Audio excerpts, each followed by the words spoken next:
नमस्कार दोस्तों, मैं हूं नीरज राय। आप देख रहे हैं द फार्मा हट्स और आज की इस वीडियो में हम लोग बात करने वाले हैं मेडिकल इंडस्ट्री के काले सच के बारे में। इंडिया और इस तरह के जितने भी विकासशील देश हैं जहां पर लोग उतना ज्यादा नहीं जानते हैं किसी चीज के बारे में और सरकारें केवल पैसा छापने की मशीन बनाना चाहती हैं, ऐसे देशों में कुछ भी आपको बेच दिया जाता है, आप उसे यूज करते हैं, आप उसे खा लेते हैं बिना ये जाने कि फ्यूचर में उसका असर क्या होगा आपके ऊपर।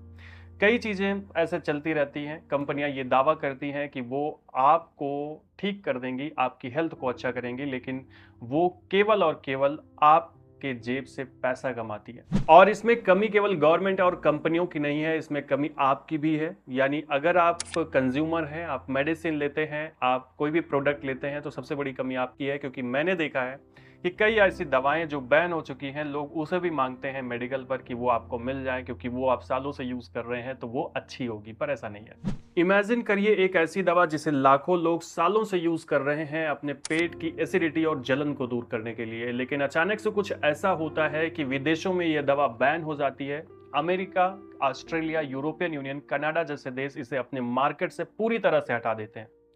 और मामला इतना सीरियस है कि इस दवा से अगर आप इसको बहुत ज्यादा मात्रा में यूज करते हैं तो उससे कैंसर होने का रिस्क बढ़ जाता है।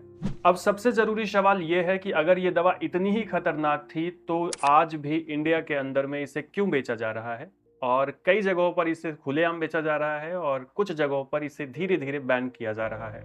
यानी 2020 से लेकर 2026 हो गया और अभी तक इस दवा पर पूरी तरह से पाबंदी क्यों नहीं लगाई गई। एक्चुअली हम लोग बात कर रहे हैं रेनिटिडीन के बारे में। रेनिटिडीन यानी H2 रिसेप्टर ब्लॉकर के बारे में, यानी एक ऐसी मेडिसिन जो आपके पेट में एसिड बनने को रोकती है और आपको राहत देती है एसिडिटी से, गैस की समस्या से और बहुत सारी दूसरी प्रॉब्लम जैसे अल्सर की प्रॉब्लम, चाहे वो डेडोनल अल्सर हो, पेप्टिक अल्सर हो, उन सभी प्रॉब्लम्स में ये मेडिसिन बहुत ज़्यादा प्रेस्क्राइब की जाती थी। आपने एसिलॉक का नाम सुना होगा, आपने जेंटेक का नाम सुना होगा। ये मेडिसिन का ब्रांड है और ये मार्केट में सबसे ज्यादा यूज किया जाता था एज अ प्रिस्क्रिप्शन। आज के इस वीडियो में हम लोग जानेंगे कि रेनिटिडीन को बैन क्यों किया गया, इसका सच क्या है, इंडिया में इसकी क्या स्थिति है, और अगर आप या आपके फैमिली मेंबर ने किसी ने इस मेडिसिन को खाया है तो आपके साथ क्या प्रॉब्लम हो सकती है, कि आपको डरने की जरूरत है या कोई प्रॉब्लम नहीं है, परेशान होने की कोई जरूरत नहीं है। तो वीडियो में लास्ट तक जरूर बने रहिएगा क्योंकि आधी अधूरी जानकारी आपको ज्यादा नुकसान पहुंचा सकती है। तो चलिए शुरुआत करते हैं और बात करते हैं रेनिटिडीन के बारे में डिटेल में। एक समय में एसिड रिफ्लेक्स, एसिडिटी और गैस्ट्रिक अल्सर जैसी समस्याओं में जिसमें एसिडिटी की प्रॉब्लम होती है, ज्यादा एसिड बनने की प्रॉब्लम होती है, उनको ठीक करने के लिए रेनिटिडीन सबसे ज्यादा प्रेस्क्राइब की जाती थी। ये मतलब हर मेडिसिन के कॉम्बिनेशन के साथ में आपको एक जेंटेक या फिर एक रेंटेक, मतलब इस तरह के कोई भी रेनिटिडीन का कोई भी ब्रांड आपको पकड़ा दिया जाता था। ये दवा क्योंकि बहुत अच्छे से काम करती थी और एसिड के बनने को रोकती थी और फिर आपकी जो एसिडिटी की प्रॉब्लम होती थी वो दूर हो जाती थी। लेकिन 2019 के बाद इसकी पूरी कहानी बदल गई। 2019 में एक लेबोरेटरी टेस्ट के दौरान कुछ बैचेस में एक ऐसा केमिकल मिला जो कार्सिनोजन की तरह काम करता है। यानी कार्सिनोजन यानी ह्यूमंस के अंदर में कैंसर को प्रेरित करने वाला केमिकल। और ये केमिकल कौन सा था? तो ये था NDMA यानी एन नाइट्रोसो डाइमिथाइलामीन। ये एक ऐसा केमिकल था जो ज्यादातर ऐसी मेडिसिन जो फार्मास्यूटिकल प्रोडक्ट्स होते हैं उनमें या फिर जो प्रोसेस्ड फूड होते हैं उनमें ये पाया जाता है। और अगर FDA के द्वारा इसकी जांच की जाती है और ये केमिकल मिलता है तो उस प्रोडक्ट को तुरंत बैन कर दिया जाता है, क्योंकि एक प्रकार का कार्सिनोजन है जो आपके अंदर जाएगा तो ये कैंसर को प्रेरित करेगा, आपकी कोशिकाओं को खराब करेगा। अब ऐसा नहीं है कि ये थोड़ा सा प्रोडक्ट आपके अंदर गया और आपको कैंसर हो जाएगा। ऐसा तब होता है जब हम लंबे टाइम तक मेडिसिन लेते रहें और लॉन्ग टाइम एक्सपोजर की वजह से आपके बॉडी में ये केमिकल जमा होता रहता है और धीरे धीरे फिर ये आपके अंदर एज अ कार्सिनोजन कैंसर को प्रेरित करने का काम करता है।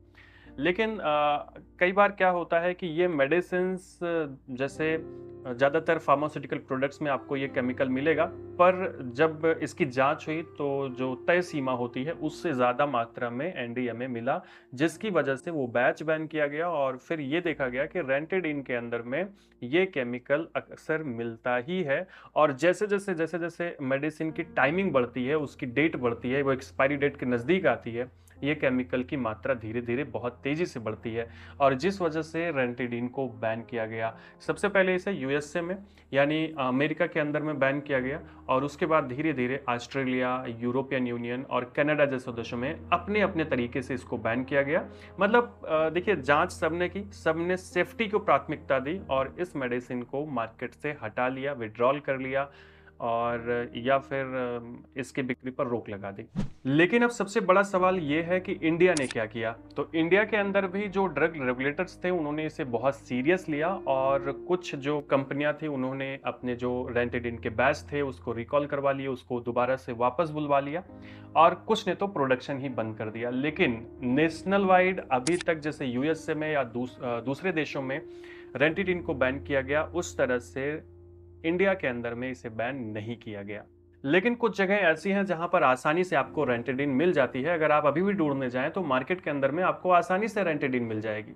लेकिन अब ज़्यादातर जो डॉक्टर्स हैं वो रेंटेडिन लिखना बंद कर रहे हैं और अगर आप प्रेस्क्राइब करते हैं मेडिसिन तो आपसे मेरी छोटी सी गुजारिश है कि आप थोड़ी सी रिसर्च कीजिए और इस तरह की कोई भी मेडिसिन को प्रेस्क्राइब करने से बचें। उनके अल्टरनेटिव आप यूज़ कर सकते हैं, जैसे रेंटेडिन के अल्टरनेटिव आप यूज़ कर सकते हैं, जैसे आप फेमोटिडीन यूज़ कर सकते हैं या फिर पीपीआई यूज़ कर सकते हैं, जैसे आप पेंटोप्राजोल, ओमिप्राजोल यूज़ कर सकते हैं। अब देखिए, अगर आप पेशेंट हैं और आप ये वीडियो देख रहे हैं तो आपको कभी भी अपने मन से कोई भी मेडिसिन यूज़ नहीं करनी है इस तरह की। आपको हमेशा डॉक्टर के सुपरविजन में यूज़ करनी है, क्योंकि आपकी उम्र, आपकी स्थिति, आपकी बीमारी के अनुसार अलग अलग मेडिसिन आपको दी जाती है, अलग अलग डोज की मेडिसिन आपको दी जाती है।